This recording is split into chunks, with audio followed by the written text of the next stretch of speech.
If the entry can be safe, can I also more or less say that the exit will also be more secure in a way?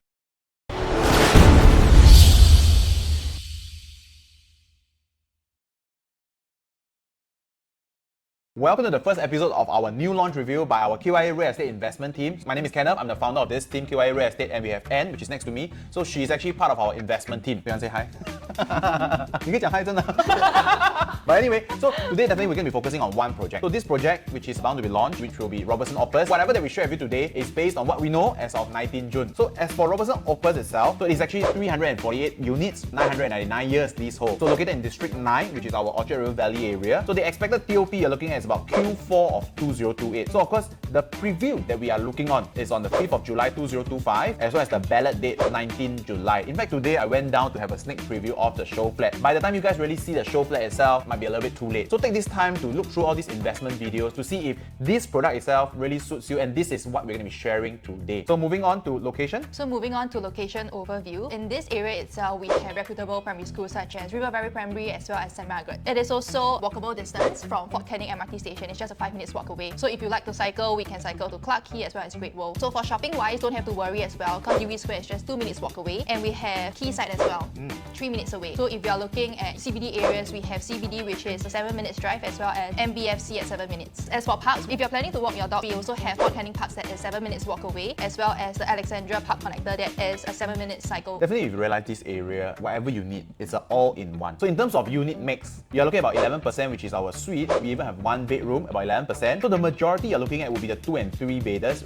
So 2 bedders overall, we have 34%. The 2 bedroom plus study about 9%. So the 3 bedroom flexi, we have about 13%. And for the very first time, we have this bedroom type called the 3 bedroom dual flex. So we will be sharing a little bit more. If let's say you have never heard of this term, even in fact it's first time for myself, dual flex. So it's definitely a new term. Check out what's the layout is like, it's a bit different. So then you have your standard 3 bedroom premium, which is about 8%. And finally, your 4 bedroom premium, about 3%. Just in case you guys forgot, this development has a total of 348 units. So in terms of car park lot, you're looking at about 80%, which I think in today's context, because it's accessible and everything, you don't really have one-to-one. 越来越少了。Actually, 80% 蛮好的嘞。 80% is good. Yeah, 80% is good. Correct. So moving on to project overview facing, since Robertson Opus is not a very tall development, so the highest floor that we have is about 9 to 10 floors. So looking at the whole map itself, there is actually 4 blocks that might have a block view, whereas one of it would be an unblocked view facing the shop house itself. And this is the one that we'll be explaining more later on as well. This area, if you are buying for own stay, definitely there's a lot of elements that come into it. People love the environment, the facilities, you're talking about the view. So of course, we have done our analysis. In terms of block 9 and 11, you will be facing the UE Square. And bear in mind, UE Square you're looking at is about 18 floors. As for block 13, you will be facing the Robertson House. And Robertson House itself is about 10 floors, which probably if you're buying on the 10th floor of Robertson Opus block 13, you will be looking at same level. So as for this block 15, you are facing the village residences. So village residences, you're looking at is also about 10 floors. So you realize we are on kind of like same level. So the only one that Anne mentioned, which I agree, would be actually block 7. So the shop houses, you're looking at probably 3 floors. You're really looking for that unblocked. Probably block 7 would be the one that you should, you will be more happy. Yeah, correct. We also have the pier, which is also 12 floors. So definitely there are certain important things that you will have to take note when it comes to your buying for investment purpose. All these things matters, especially if today you're buying, let's say, a good size 3 bedroom, be it the premium or the dual flat. The next buyer might be buying for own stay. This could be just the deciding factor why they choose your unit over others. So of course, if let's say you are curious to find out what is our analysis or what our thoughts on this particular facing or what we call the stack analysis, feel free to scan the QR code below and drop us a message, because we will be more than willing to share with you our research. So moving on, which will be our facilities. Good thing is that in terms of facilities, you have your standard gym, you have 1,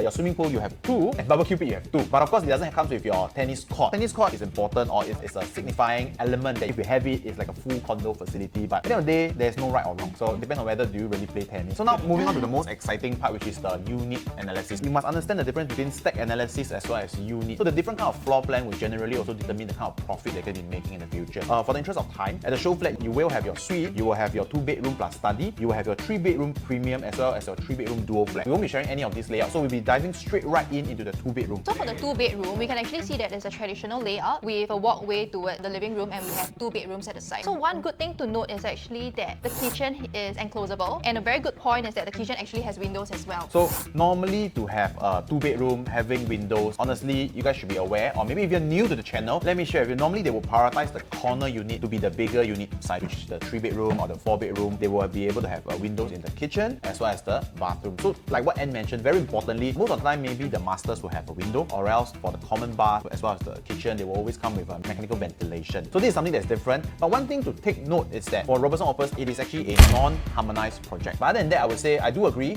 having windows is a plus point for two-bedders. So the next one that maybe I can share about, the 3-bedroom flexi is something that you will not be able to see in a show flat. So maybe you can dive right in. So the 3-bedroom flexi you're looking at is 94 square meters, good size, 1012 square feet, something different, more flexible. I mean, the term flexi just tells you that it's more flexible. Once we enter the main door, you will face a wall, which is good because there is very good privacy. And then once you make a left turn, you will be greeted by your kitchen, which is, you have this half glass right in front of your basin and closable, as well as there is windows. So the good thing is that you're looking at a width of 5.3 meters and a wall-to-wall distance from the wall all the way to your bedroom tree about 2.7 meters. So this actually gives you an opportunity to convert it into a good dining area or maybe even a study. So it's up to you to see how you want to utilize this space. Of course, other than that, this project is not like any of your other project. Why? Because this is not directly a land sale. In fact, this was from Fraser, meaning to say, you realize all the walls you're looking at, it can be knocked down. Yep. So if today you're talking about those newer projects, most of the time they are, we call PPVC, meaning to say it's like Lego, so technically you can't really demolish all the walls. In terms of bedroom size, pretty much I would say it's standard. So there's no need for us to elaborate too much because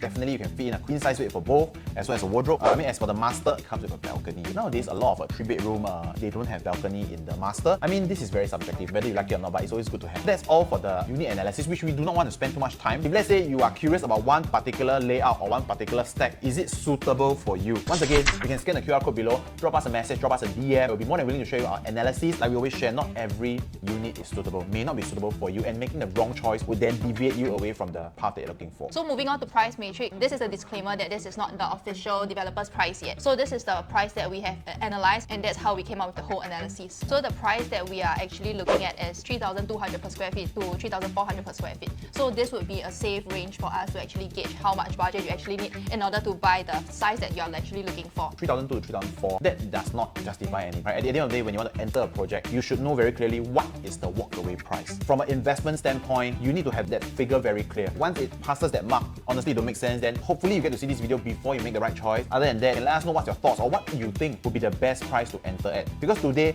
in Robertson, we talk about Robertson Opus, we always have to compare a few things within the region, cross-region, as well as within the vicinity. Who are your competitors? Today, when you're entering, if the entry can be safe, can I also more or less say that the exit will also be more secure in a way? So we leave it to you guys to decide. So in terms of land site overview, something that you might want to be, aware of. So of course, some reference, we talk about, let's say our River Valley Green, which is our parcel A by Wing Tai, they got it 1,325 PSF, estimated about 380 units. So the estimated break even for that plot, you're looking at 2,778 PSF. When you factor in based on the price they got, which is 2,258 PSF plus another 7% GFA and another 15% profit margin, that will give you 2,778 PSF. Understand why we are going through this, because as an investor, this is one of the most important things. When you're buying a plot, when you're buying a project, by knowing how much the developer bought at, and if you enter at say 10 to 15% margin, I think that's still reasonable. Right? Anything more, generally that will be the walkaway price if you ask me. So in terms of parcel B, which was awarded in February 2025, roughly about say 8 months after parcel A was sold, this was acquired by Guoco Land, so about 1,420 PSF, estimated about 475 units. So the estimated break even 2,386 PSF plus another 7% for GFA and then 15% of profit margin. The difference between parcel A and parcel B, you're looking at about 2,935 minus 2,778 PSF. You guys do the math. Of course, then you have your Zion Road, which is the parcel B awarded in August 2024, more or less about 2007 over. So why all of this matters? Because at the end of the day, the number of years, tenure, for example, Robertson Opus, you're looking at 999 years versus 99 years. So all these things matters. So basically today, 999 years and freehold projects are lesser and lesser. Needless to say, brand new. So that is one of the reasons why Robertson Opus might be something that you guys want to consider. If you're looking for brand new or 999 years, freehold, all of these things, they don't come by often. In fact, for new land sales, I would say they don't have such anymore. The reason why we talk about new land sales, we talk about the Zion Road. They are the newest up and coming new launches closest to Robertson Opus. And by sharing this, you know that the developer has confidence in this entire area. And that's why Guoco even bothered to bid higher. When you talk about higher, you're looking at say almost more than $100 PSF higher than parcel A. So if today you are coming into the market, you must know who are your competitors down the road. Like we mentioned before, 999 years, I think that's one of the biggest factors. Yep. And brand new, then you talk about mixed development. So there's a lot of things that come into play. We just have to be very cautious about all of this. As with what Kenneth have mentioned just now, we are also looking at parcel C, which is River Valley Parcel C, which this means that it will give confidence to developers where this whole area is being restructured into more new launches, and with that we feel that this would actually slowly increase the pricing around this whole area. So with the URA master plan, we are also looking at attractive waterfront public spaces,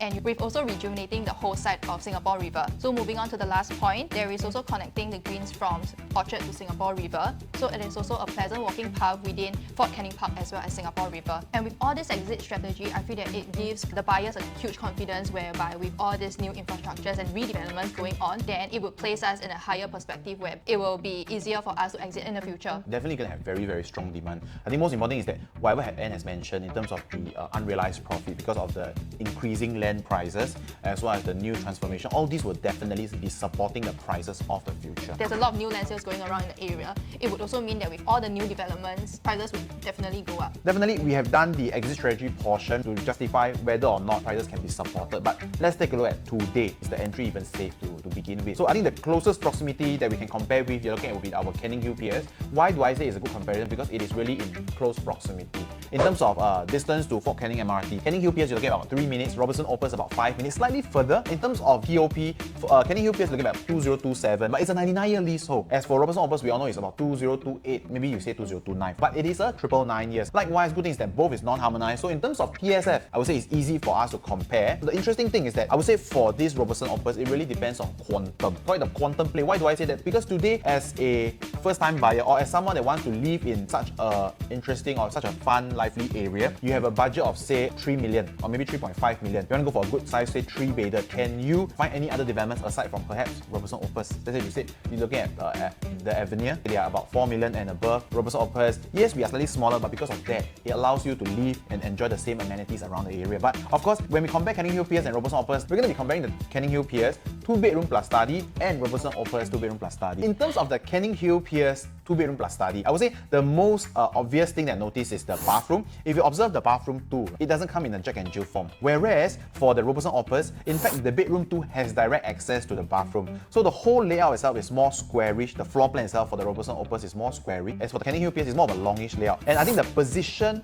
of the dining and the kitchen does not really allow you to have an enclosed concept. Because if you take a look at the kitchen for the Canning Hill PS, in order to enclose it, then it will make the whole layout look a bit not so friendly. So actually looking at Robertson Opus, we have the second bedroom which can be convertible to a junior master. Since there is a Jack and Jill bathroom, so this can actually command a higher rent in the future. Aside from that, it's not just the Jack and Jill bathroom. I think one of the things that I noticed would be the position of the study. For the Canning Hill PS, once you enter the study, it's really on your right hand side, followed by your kitchen. For the other one, which is Robertson Opus, the study is actually across your kitchen. So you can imagine yourself, because it's called a study, right? I can just visualize myself cooking and then the smell and everything. So I would say the good thing about the Robertson Opus kitchen is that it gives you the option of closing it up, yet not making the whole entire layout look a little bit weird. So we are not here just to talk about the good points of Robertson Opus, we are here to have a mutual standpoint. Robertson Opus, it actually has a smaller balcony. That's why the square feet is actually smaller as compared to Canning Hill PS, which has a bigger balcony. So if you are looking at a bigger balcony, maybe Canning Hill PS would be a better development for you. So ultimately, I would say, are you a balcony lover? If yes, then perhaps, like what you say, Canning Hill PS would be more suitable for you. Due to time constraint, we would just be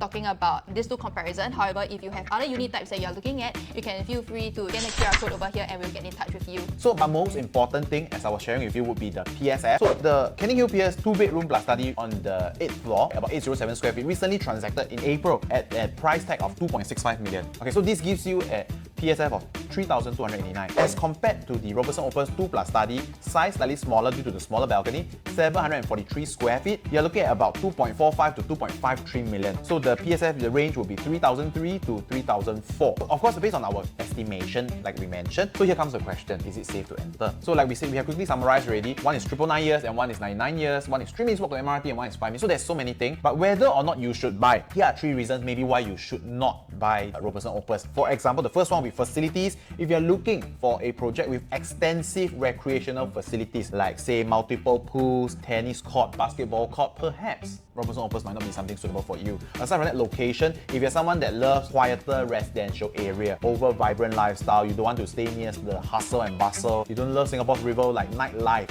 then I would say maybe Robertson Opus may not be something that you would consider. And of course, if you're looking for something that is high floor, unblocked view, perhaps there could be a better product. However, if you like the hustle and bustle and you like the nightlife and you like the crowded areas and you like to have it when all the dining is here, all the shopping is here, then this would be the product for you. And I think one of the huge selling point would be that this is a 999 years leasehold, which is technically like a freehold, whereas the rest of the developments that's around the area is mostly 99 years leasehold. So this gives us a very strong, safe entry point as well as a better exit in the next future. Last but not least, we have done the comparison within the vicinity. Remember, we were sharing about the prices of CCR. How is it as compared to the new launches in RCR? Does that make sense or not? And if you really want to know, like, to the bottom of everything, you want to know if this product is a safe entry for you, please reach out to us because we are ready. We have done all the analysis to guide you through, to navigate, to help you navigate through your property purchase. When it comes to being an investor, this is all very important. So once again, this is Kenneth. This is Anne from KYA Real Estate, and we will see you in the next one.